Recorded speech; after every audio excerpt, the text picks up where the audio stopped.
Ce que tu vois là, c'est le Xiaomi 15T Pro, le dernier téléphone né de la marque Xiaomi pour nous en France. Et clairement, pour son prix, c'est une véritable pépite. Parce qu'au moment où je tourne cette vidéo, il est affiché à 650 €. Bien sûr, tu as un lien en description toujours si tu vas aller le checker. Bonjour à tous et bienvenue sur cette nouvelle vidéo. C'est Hugo et comme tu l'as compris, ici je te fais un retour sur le Xiaomi 15T Pro, un téléphone où il n'y a clairement pas d'équivalent actuellement sur le marché avec tout ce qu'il propose.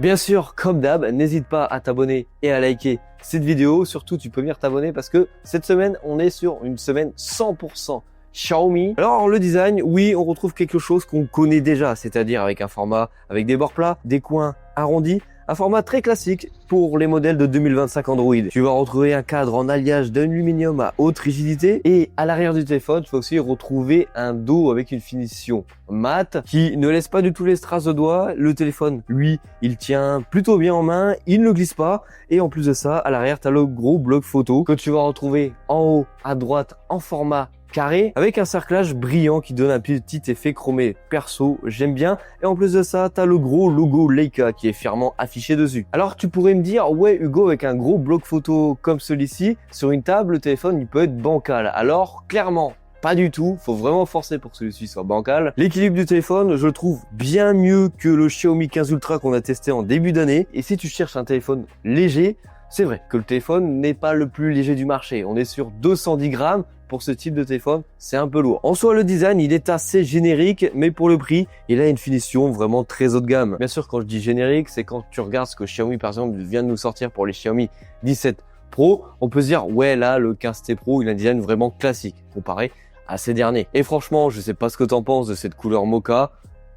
Une vraie pépite. Quand tu retournes le produit sur sa face avant, tu vas retrouver un écran AMOLED de 6,83 pouces. Et oui, c'est un grand format. Et oui, tu as aussi une dalle plate. C'est clairement le format que j'adore. On est sur du 1,5K offrant une densité de pixels de 447 ppi. Pour les gamers, on a un écran qui monte jusqu'à du 144 Hz. Ouais, c'est quand même pas mal du tout. On se rapproche des écrans sur les téléphones gaming. Et Xiaomi annonce un pic de 3200 nits avec un écran protégé par du Gorilla Glass 7i. Et concrètement, si on met à côté la fiche technique, que vaut réellement cet écran dans la vie de tous les jours? Alors on a un écran qui est très immersif, oui parce qu'il est très grand, mais oui surtout parce qu'on a très peu de bordure sur la face avant, on a l'impression d'avoir une dalle en main et franchement c'est plutôt cool. Alors le réglage par défaut de l'écran, franchement je l'aime pas du tout, c'était Original Pro. Je trouve que l'écran il était vraiment très fade et vraiment très plat, tournant un peu vers le bleu. Franchement je pense que le réglage peut décevoir beaucoup de personnes au départ et clairement mon réglage préféré qui résout tout cela, c'est clairement de le passer en mode vif. Alors niveau luminosité, c'est vrai que ça peut être un point de discorde par rapport au modèle précédent.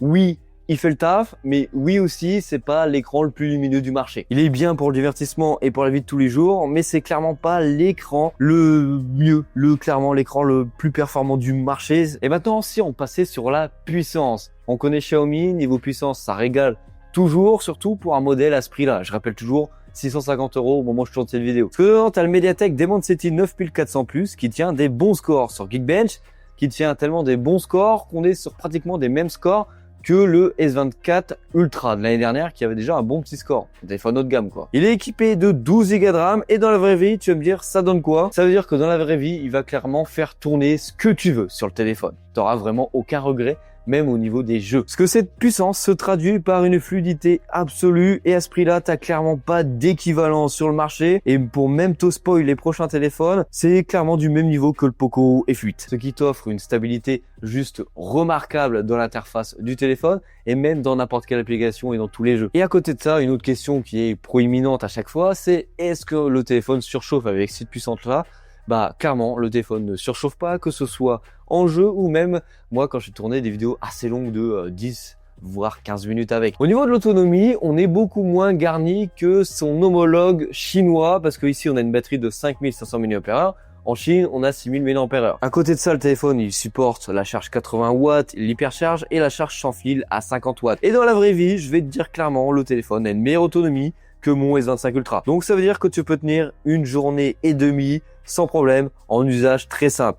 Et si tu veux être un petit peu tatillon et si tu utilises vraiment ton téléphone à fond, tu tiendras la journée large sans problème. Maintenant, sur la partie photo, pour ce prix-là, ouais, je le dis encore une fois, on est vraiment très bien garni. On a pratiquement une composition de téléphone haut de gamme, car tu vas retrouver un capteur Light Fusion 900 de 50 mégapixels avec une grande ouverture de f1.62. Tu as un zoom périscope x5 optique de 50 mégapixels, un ultra grand angle de 12 mégapixels et tu as bien sûr la touche Leica où tu vas retrouver deux paramètres, le Leica authentique, le mode que je préfère clairement à chaque fois chez Xiaomi, et aussi le mode Leica vibrant. Alors oui, tu as un zoom x5 et oui, il est bon.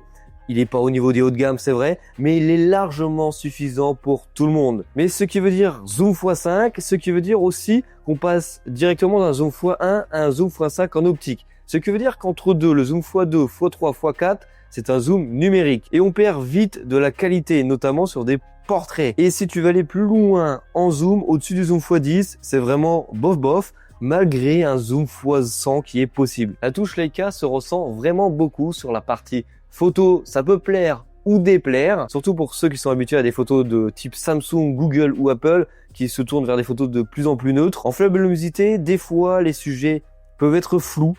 Il suffit d'un peu de mouvement et la photo peut être un peu floue quand on n'a pas de lumière, c'est vrai. Mais en plein jour, mouvement ou pas, c'est net, direct et le piqué est plutôt intéressant. En pleine nuit, il y a tous les capteurs qui sont vraiment très corrects et reconstituent bien ce qu'on voit. Les photos de nuit en vrai sont claires avec peu de bruit numérique et les sources lumineuses comme les lampadaires, etc. En vrai, ils sont bien gérés, pas de bave. En selfie, j'aime beaucoup la qualité et franchement, à ce prix-là, c'est toujours, encore une fois, très difficile de faire mieux. Maintenant, si tu me poses la question en vidéo, ça donne quoi? Je te laisse juger par toi-même les vidéos.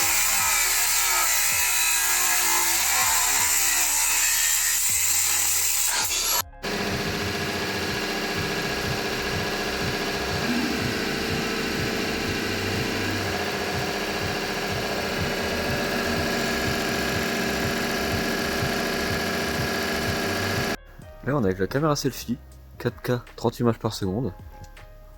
Ouais, tu le vois à ma tête que je suis frigorifié. Est-ce qu'il se les pèle en vrai, hein?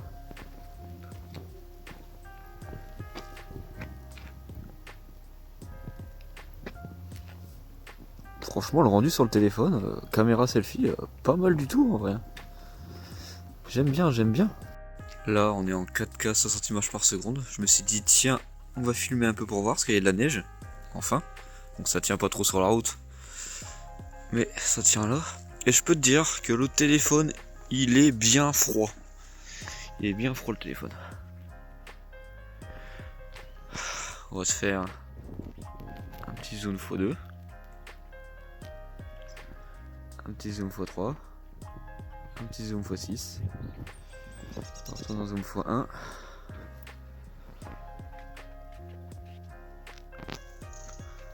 Alors dans cette vidéo, je ne t'ai pas parlé d'HyperOS, surtout qu'on a déjà eu HyperOS 3.0 dans ce téléphone-là. Je vais t'en faire une vidéo dédiée dans la semaine où je partagerai les petites astuces et les nouveautés qu'on a sur cette interface-là en direct sur le téléphone. Et je peux te dire que cette mise à jour-là, elle est enfin agréable pour un téléphone Xiaomi. Parce que tu connais mon amour pour l'interface Xiaomi.